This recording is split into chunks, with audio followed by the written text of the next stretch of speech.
Okay, good morning, everybody. It is 9:30, so in the interest of giving ourselves enough time, I'd like to get started. Um, should I turn both of these on, or just one? Okay, and that's coming through good. Okay. So, go ahead and turn to 1 Kings 16. That's where we're going to be in our study this morning. 1 Kings chapter 16 and verse 29 is where we're going to start. I had a question last week, and Scott, I put you off on this about the photo that's in this slide. Well, I thought I'd have time last week to talk about it, but you guys had such good conversation that we didn't get there. So this photo, I just was trying to come up with something that I thought represented Elijah, and after just looking at random stuff online, I finally went to the Library of Congress and started looking at historic photos because that's what I do.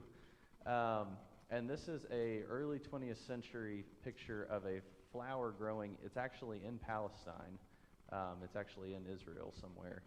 And the reason I have it is because we have this flower growing in sort of this rocky desert area. And when I see that, it makes me think of Elijah in a couple of ways. Well, one of the things we're going to see is that he felt like he was the only righteous person in a nation of unrighteousness. And this flower growing in the rocky area reminds us that life can exist in desolate spiritual situations. We're also going to see that Elijah is going to hit some fairly low points in his life, both physically and spiritually. And we'll see that God gives him grace and support to get through that. So a flower growing in a rocky area reminds us that God gives hope when all else seems lost. And then I like the historic stereograph image. These kind of pictures would have been viewed through this little viewfinder thing, and it would give it this 3D quality. And so I liked that because there's like this reflection, there's this mirror image. And to our overall point, when we look at Elijah, we should be seeing ourselves based on that statement we talked about last week. And he's a man like us, or a man with a nature like ours. So I like that idea that we're kind of looking at Elijah, but we're really seeing ourselves. There's this reflection. So that was kind of the thinking behind the photo, and hopefully that will bear itself out as we go a little farther in our study. I have done my best. Do what? A frog? It might be one there. I don't know. I've done my best to create a schedule for our study for the next few weeks. I tried to get that out to most folks as you were coming in, but this will sit in the back, and you can grab that if you're the kind of person that likes to kind of get ready Saturday night or Sunday morning and you want to read the text that we're going to be talking about. I do my best to stick to this, but as the teacher, I reserve the right to change it as we go through. So this is not a legally binding contract. It's just yeah, it's a general guideline-ish, okay? Yeah. So hopefully that'll work out. Anyways, if you didn't get one, I'll try and get them to you in the class real fast, and they can just sit with the rest of the material in the foyer there. Okay, so if you didn't hear, we're going to be in 1 Kings 16 this morning, and we're going to be looking at verse 29. So you can go ahead and turn your Bible's there in just a second. We'll start that, but let's stop and have a prayer real fast. Our Father, we come to you this morning so thankful for the day and for the rain that we're getting. We appreciate all the different kinds of weather, but especially when the rain helps with the fire and the smoke, we are especially grateful for that. Father, as we study Elijah this morning, help us to see ourselves through his experience. Help us to really fully believe that you want us to learn from him, and help us to do that. We are thankful for so many of these examples of faith, but more than anything, we're thankful for Jesus, and it's through his name we pray. Amen. Okay, so let's start with a question. Anybody that wants to share, I'd love to hear. But what's the most nervous you've been around other people? Or maybe a related question, in what situations do you feel the most nervous? Does anybody want to share their insecurities with the room? this morning? Standing where I am, like public speaking or something like that. You and Ashley should talk about that because she is so like nervous to be in front of people. So same way, yeah, she feels it. Very nervous situation. Anybody else want to share? Yeah, Donna, go. Okay, she says church people make her nervous because she's been judged so many times, and I heard. Yeah, I'm with you on that. Like, I'm so non-confrontational. Like, it makes me uncomfortable to think about that. Okay. What else? The theme has been other people, so we certainly, as people, have issues when we're interacting with other people, no doubt, whether it's confrontation or judgmental situations, or just, in this case, Kathy, if you were standing in front of all these people, they'd want you to do the best you could, but it still wouldn't make you feel any better, would it?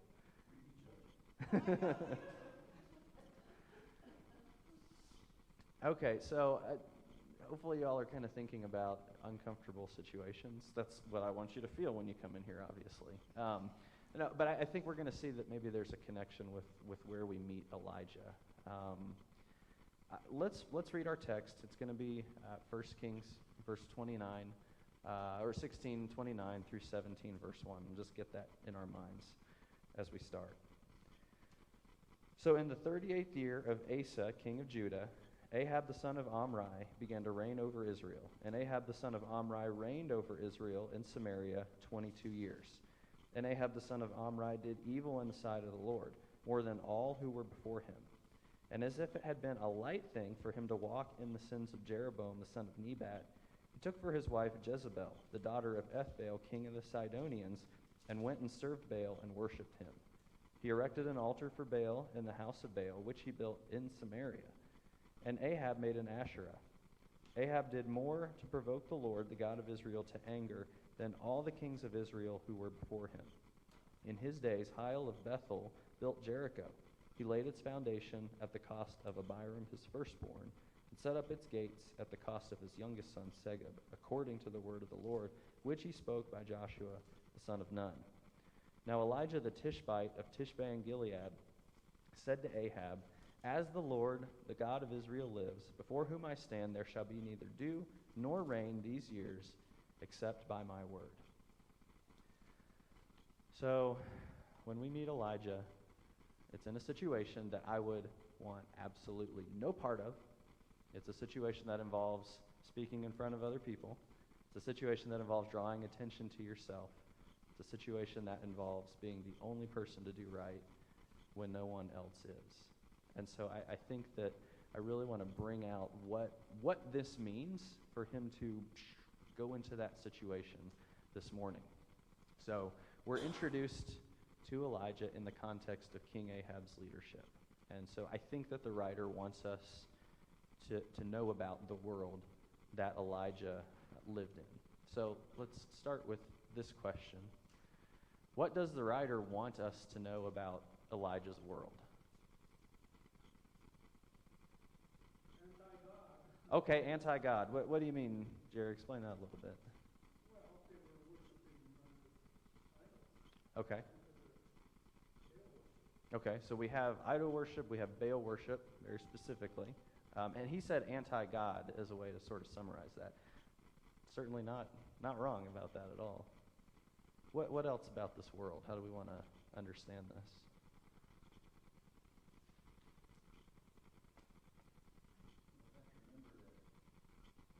Ahab and the people that follow him and the people of the kingdom are still technically God's people. Okay. They're making this choice of rejecting God. It's not like it's a pagan society embracing another deity. It's God's people embracing another deity. Okay. Yeah, so Randy was saying that they are still God's people. They're embracing this other deity. There's maybe some evidence, too, that they're maybe trying to do both at the same time. We'll see that as we go. But regardless, it's not good. They're certainly not doing what they should be doing. What else about Elijah's world? Okay, God was angry. Why do you say that, Glenda?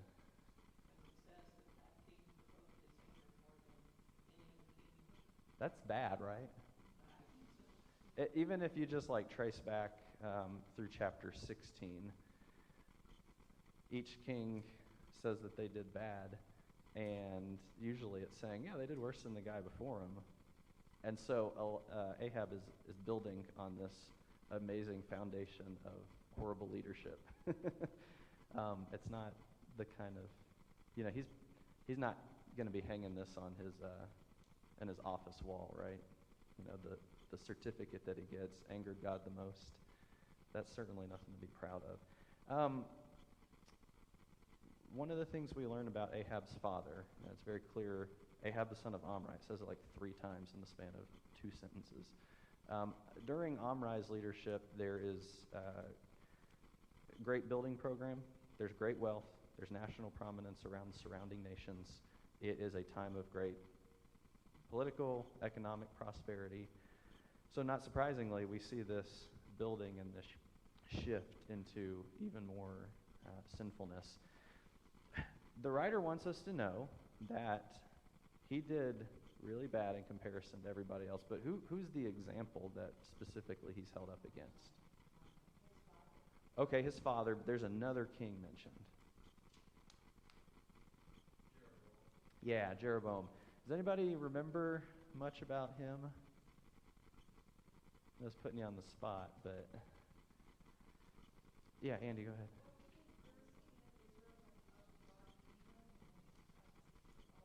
Yes, he was the first king of Israel when the kingdom divided. So after Solomon's death, Rehoboam, his son, starts to reign, but there is division, and the kingdom splits, and part of it under Jeroboam's leadership.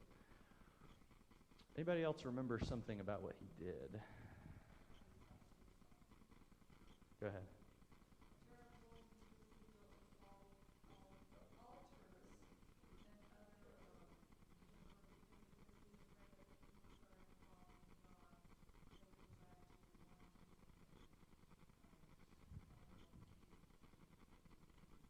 Yeah, excellent. That's what I'm looking for. Is we're not told a lot about Jeroboam, but one of the things we are told is that once this political division happened, he's worried about his power. He's worried about his political leadership. And so he's hoping that the people do not go back to Jerusalem to worship God.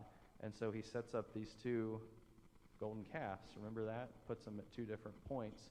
And he essentially creates his own national religion that's very closely related to, let's say, typical Judaism, but he's doing it in order to keep his power.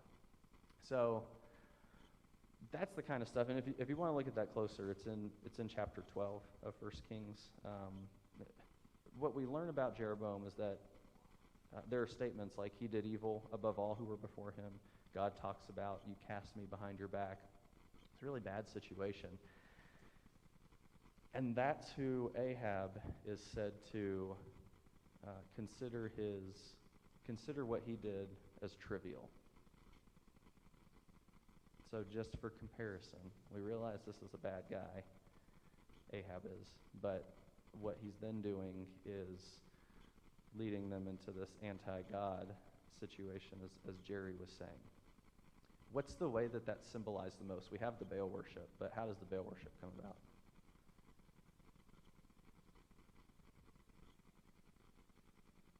Did he just... I heard... Not Solomon.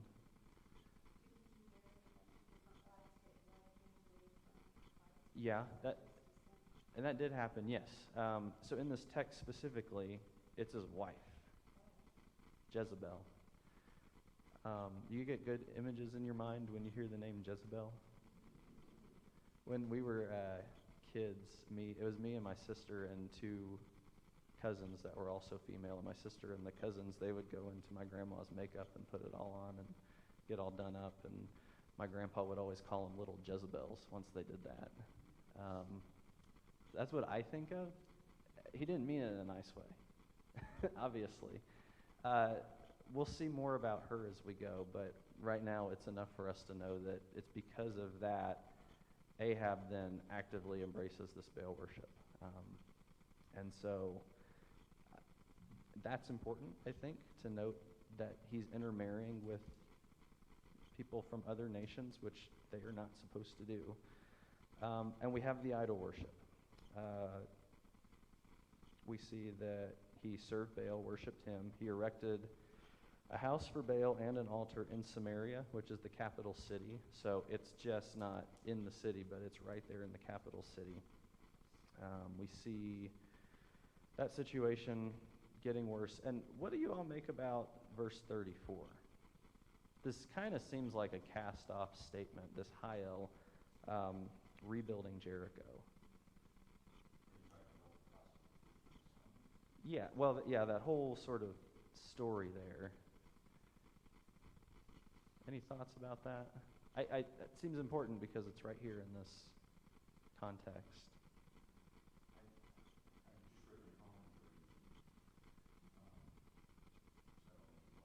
Go ahead. What killed Hiel's son? Perhaps destruction after attachment. Perhaps they were killed to pacify gods. So it could have been some kind of child sacrifice stuff, which is obviously horrendous. Because sometimes infants were bodily entombed in the city walls, which is what probably happened here. The immediate death, cause of death is unknown. It says something, it says spoken by Joshua son of Nun. So scripture when it says that Joshua, the one that rebuilt the walls of Jericho, was about to lie. Yeah, so how it specifically happened, unclear. But I think the why is important, and what you just said got to that. So this is Joshua chapter 6, verse 26. This is after Jericho has been conquered. Joshua laid an oath on them at that time, saying, "Cursed before the Lord be the man who rises up and rebuilds the city Jericho. At the cost of his firstborn shall he lay its foundation. At the cost of his youngest son shall he set up his gates." Is that what happened? What does that tell you about this guy? I don't know how to pronounce his name, Hiel.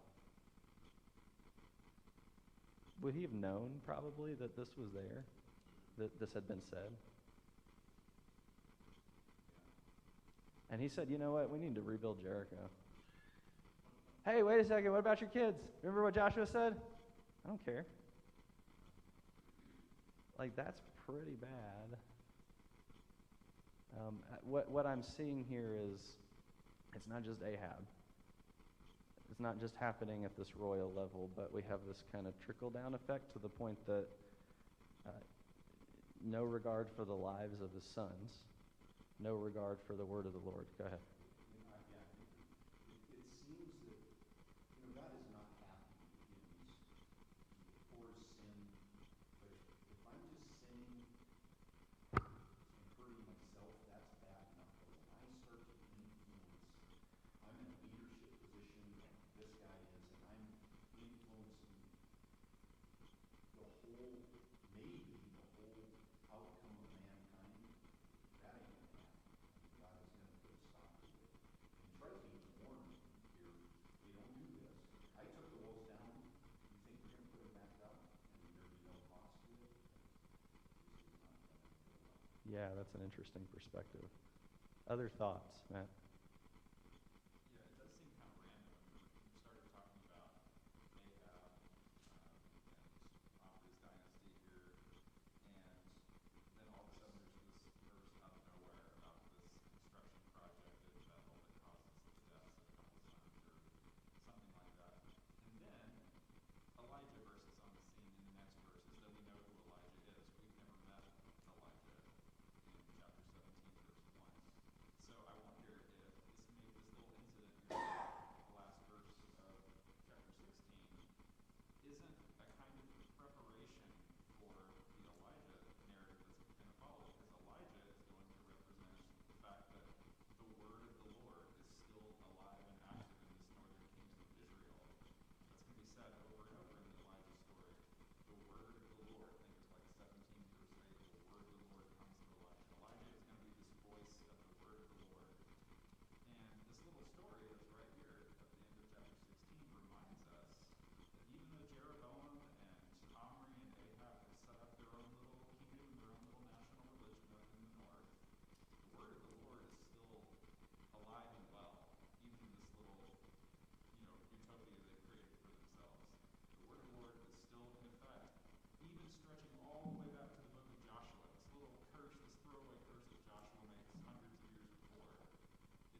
Awesome. Well, so that's a good transition. So bad situation, okay? What does the writer want us to know about Elijah's world? Leadership, bad. People are ignoring that word of the Lord. So what does the writer want us then to know about Elijah?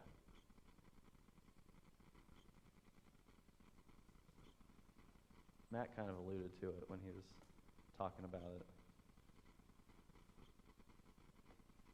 Not much. He certainly does seem to come out of nowhere. What are we told about him? We can get something out of this, right? Okay, he stands for the Lord. Hold on to that thought. Yes, that is a great inference. I like it. Let's see what else we got, Annette. Well, right out of the gate, he sort of declares himself as a prophet, and not necessarily a prophet stating or that the Israelites are going down the wrong path, or at least not yet, not that kind of prophet, but a prophet of predicting the future. Okay. Yeah, and I would link that too to this idea of this man of conviction, this man of faith. We're told he's from a town. We're told he's a Tishbite from the land of Tishbe in Gilead. I was doing some reading. Archaeologists may have identified possible locations for this town, but it's not certain, and an alternate reading of that phrase could just mean settler. So really we could just be saying Elijah the settler. Who knows what that even means?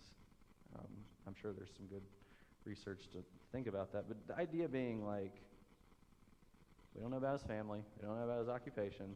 We don't know about if he was doing any kind of prophetic activity prior to this. In fact, we don't even have God's interaction with him leading to this event, assuming it happened. To me, it's never entirely clear that he's being compelled by God at this very moment.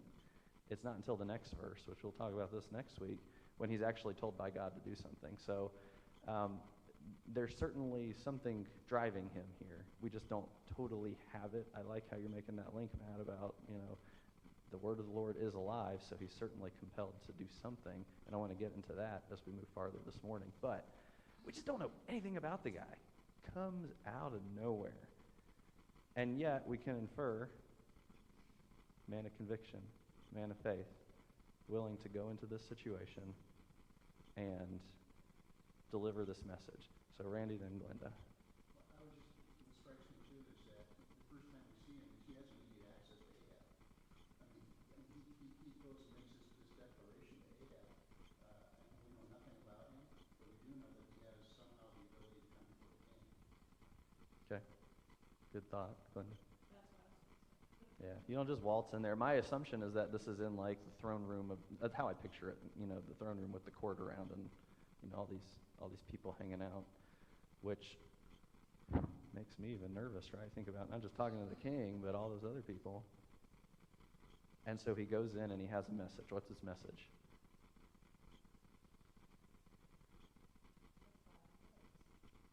Yeah, I like that you saw that. There's a little phrase there, as the Lord, the God of Israel, lives. Don't miss the significance of that little word. Because as opposed to what, Kathy?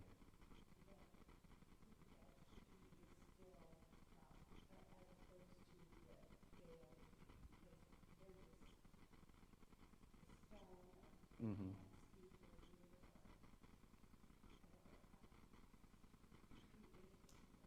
Yeah. So Elijah's aligning himself with this living God.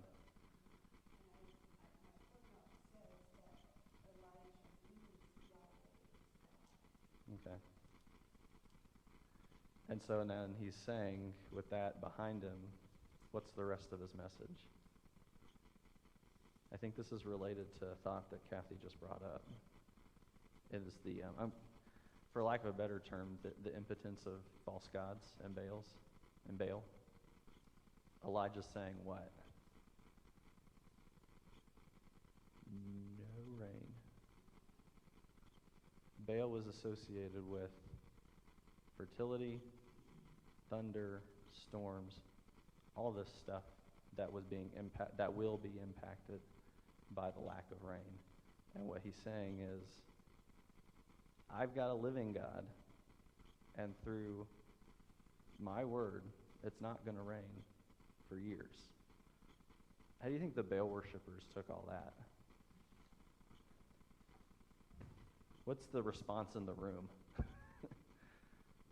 when Elijah says that?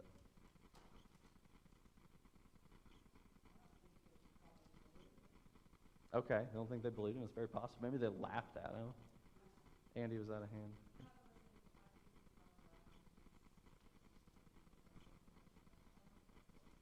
Yeah. Yeah. Maybe you need to do is blasphemy against their God. Okay. He's declaring a blasphemy against Baal, like declaring that it's not going to rain because thunder and rain is Baal's trademark, and you're saying it's not going to happen. That's blasphemy. Yeah. Yeah, blasphemous statement. Yeah, he's certainly throwing down a gauntlet. Here's the challenge. Go ahead, Sean. And I don't, again, there's lots here that we don't include. When you go before the king and basically denounce his God, that's kind of a risk you feel. And maybe that's why he's told, but they're like, whatever, he's a crazy loon, who cares? But when it stops raining and things start going bad, maybe that's why he hides, because it's like, okay, once we start finding out he's quit, Yeah. Okay, let's we're understanding the situation, we're understanding Elijah. I think we've kind of touched on this, but imagine yourself in that situation. How do you respond if you're Elijah? Or what's your natural tendency if you were in this situation? Yeah. I would never even been in this situation. Like, there's the situation, I'm that way. I've gone the complete opposite direction. I've been like Jonah. Maybe there's an element of being scared, reticent, nervous, avoiding. Anybody think, yeah, that sounds great. I'm excited. I want to, feel the boldness, feel the confidence. I go back to the idea that there's got to be some sort of interaction between he and God to put him in this circumstance to start with. I'm reminded of like Ananias with the conversion of Saul. He's like, I want you to go and talk to this guy. And no, I don't want anything to do with that. I don't want anything to do with this individual. I'm sure Elijah, my tendency would be that if God had interaction with me and told me to go do something along those lines, I'd be like resistant, at least to begin with. Yeah. Yeah. I agree that there's so many prophet call stories or judge call stories in the Old Testament where you had this interaction where God appears before this person and says, I've chosen you for this special task. The person initially says, why me? I'm not eloquent, I'm not brave, I'm not great. Why don't you go pick somebody else who's more like that? And God says, no, I've chosen you and I will be with you. And then that person has to learn to rely on God instead of themselves. We're usually able to overcome great odds. It almost seems like the Elijah story is told out of order, because that's how I read the beginning of chapter 19, is that there's this challenge and Elijah's afraid and runs away, and God has to appear to him to remind him that he'll be with him, that even though the odds are stacked against him, God's greater than all that. So it is weird how abrupt chapter 17 is, and that he's just there, he's already a prophet, he's already speaking boldly, but it just kind of goes back to your lesson last week. Elijah was a man with a nature like ours, right? There's nothing superhuman about it. And I think that, and this, yes, so, yes, awesome. I think, the statement was made, certainly, but he still did amazing things. Let's realize that story is coming. This is Elijah not on Mount Carmel with fire coming down from heaven. I guess ultimately, like, what I'm seeing is, if I'm Elijah in this situation, a man with a nature like me, like, I'd be scared. This would be uncomfortable. I'd need the miracles to do, to get everybody's attention. He doesn't do that. He goes in without the fire from heaven, without the miracles at his side. It's just him and his courage. and he walks into that room and he says, "No rain." How can you make that declaration without, I mean, how can I as an individual say it's not gonna rain from now on? I mean, that just doesn't ring true to me that I have the ability to make a declaration against somebody of that nature, something supernatural. Mhm. Without the supernatural entities coming to me and saying, this is the declaration that I want you to make. Sure. How would I even know to say no rain? He had to have some definite assurances from God before he did that. Okay, so it sounds like the tenor of the room is, oh yeah, God was talking to him before this. Okay, it certainly, I don't, I understand what you're saying. Go ahead. Well, I think one thing that emphasizes is he stands with God. Like he's in God's camp, and for the last series of rains, the nation's been turning away. So I don't know, I'm getting a sense of like a simmering anger boiling up over the years. With Elijah or with, and yeah, and we'll link that with God too. I think in a couple weeks we'll look at some passages that actually show this is what should be happening because they've turned from God. There are some passages that kind of, I think I can see where Elijah's coming from, but I like the idea of the simmering. I guess what I'm trying to help us to see here is like, we are Elijah. We just don't know much about this guy, and so I'm just seeing like a regular dude, armed with nothing but his courage, standing for what's right. And we can appreciate that, right?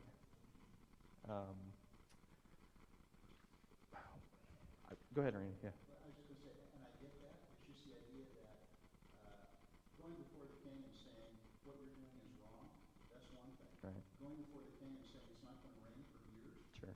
that's completely a different thing.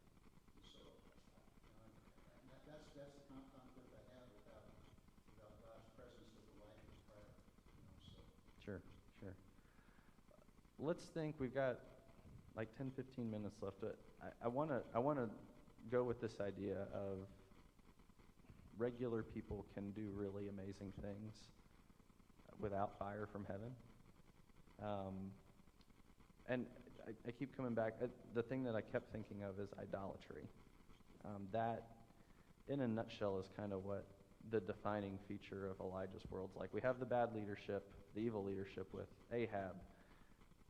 There's tied up there in the idolatry. We have the sanctified immorality, because part of Baal worship and Asherah worship at times involve a lot of, say, sexual immorality. So it's being sanctified through that. We've got this evil and idolatrous culture. So let's just make a connection for us today, because we live in a world of idolatry, right?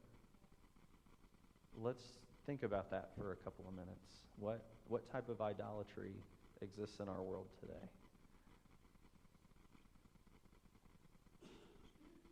I heard yes. So what kind of idolatry? Seems like security is one of the Security? Okay. Yeah. How maybe, what kind of security? Financial? Okay. And that can become an idol that we worship? Okay. Other thoughts? Idolatry. Annette, go ahead. How about the systems of the world? We're comfortable, we somewhat understand those, and I would say, financial security can fall under that as well. Just basically the systems of the world. I would say social media and sports, lifestyle, and whatever we're looking for in the American dream. Okay. Science is the God of our age. It is the source of knowledge and truth. That is idolatry. Okay. Other, Glenda? I think the idolatry of self, where you become a country of whatever I want. That's what's important to me. Okay, so Glenda, if you didn't hear idolatry of self, I'm glad you said that, because that was one I had on my list, is me being the God that I worship. And I feel like that that can kind of be the umbrella under which everything else falls at the end of the day. But very specifically, like our wants, our desires, our preferences, and, Elijah going into, talking to Ahab. If he's serving himself in that situation, if he's the God that he serves, he's probably not doing that, right? Very likely. So don't lose sight of me as the God that I serve. Any other idolatrous things that we can think about? There's a lot of, especially right now, a lot of tribalism, and I think we fall into a lot of categories. And whatever you identify with, whether it's political affiliation or nationalism or even hobbies, you identify yourself as some sports fans or gym or whatever it is. Yeah.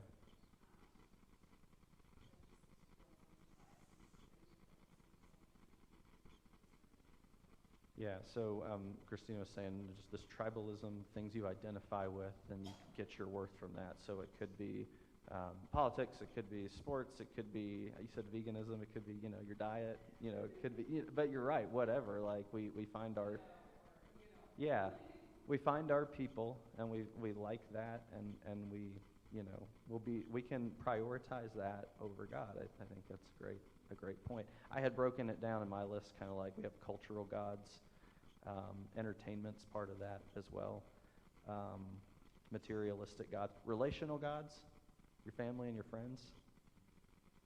Jesus says, what about how you love your family compared to him? Yeah, hate them. If you don't love them less than him, then they're idols. So there's so many different things. But Glenda, I love how you said self, because I think ultimately it comes back to that. And I think that's where,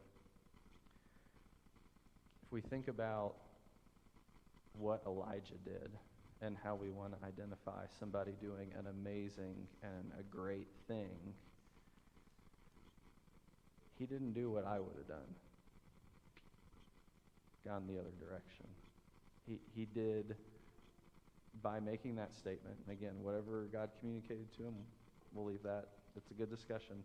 But by doing it, he did make the choice to do something great. And it didn't involve fire from heaven, and it didn't involve a great show of whatever. And it's kind of in those little moments, I think, that we can define true greatness, when people make a stand for what's right and do what the right thing is. And even the big flashy people in Scripture still had to make those decisions. Moses made the choice to leave Egypt. That didn't involve a miracle. Paul chose to be baptized and align himself with Christ. And that was I'm going to call it just a regular decision he had to make. Peter bounced back after all the dumb things he did. Very human decisions, very human situations. And I guess that's what I want to try to stress with Elijah here, is that at the end of the day, if he was like us, he still had to walk into that throne room and say, I got something for you, Ahab. And that would be really hard. And so it's the greatness that comes in those just common everyday decisions. Sean? As you talking in Hebrews, without faith it is impossible to please God. And that's what he did. And again, as you're talking, it makes me wonder how many people aren't in the Bible because God went to them and said, do this, and as you said, Elijah made a choice, and all these other people made a choice. How many people did you approach? And they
I was thinking that, the rock's always going to be disappointing, but maybe not if it does exactly what you want it to do.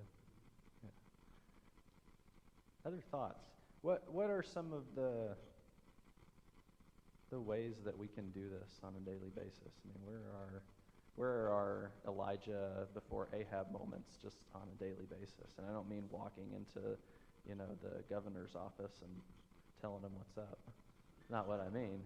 I mean, where are our common everyday opportunities? Okay, pick up your cross daily. Okay. What does that look like practically?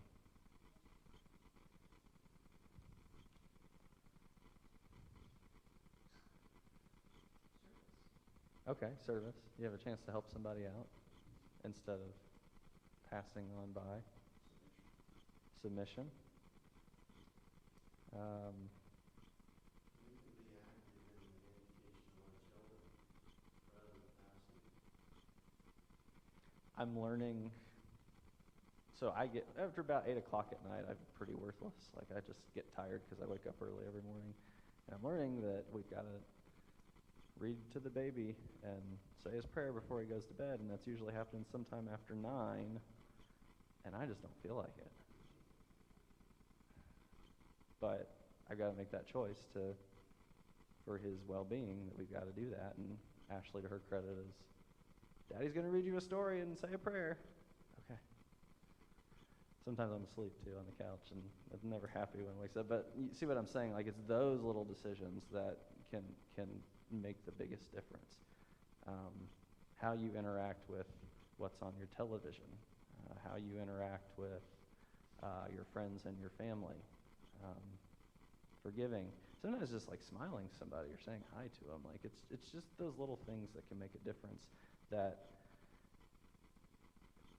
I think is more in keeping with what the Lord would have us to do. And sometimes it's just so easy to not do those things. It would be so much easier for Elijah to just be like, I'm not going over there. I don't want any part of that. He did it. And again, no fire from heaven yet. Just him. He had the Lord with him. And I think, he knows that his presence is there. We can do the same thing. So, again, I want to suggest we're not so much unlike Elijah. We are like him. We're fully capable of great things, just like he was on that day, in that moment. Any thoughts? Any last words? Anything you want to offer up? The truly great things are based on proper motivation and not to reflect necessarily on our abilities or excellence in taking the opportunity that is presented to us. But the motive is what moves us. Yeah. It comes back to who's sitting on the throne of our heart, right? Yeah. Okay. That's a good place to end. Thanks, guys. So, again, next week I have the schedule. If you want one, they'll be in the back, but we'll be looking at the whole of chapter 17 if you want to look at that ahead of time. Thank you.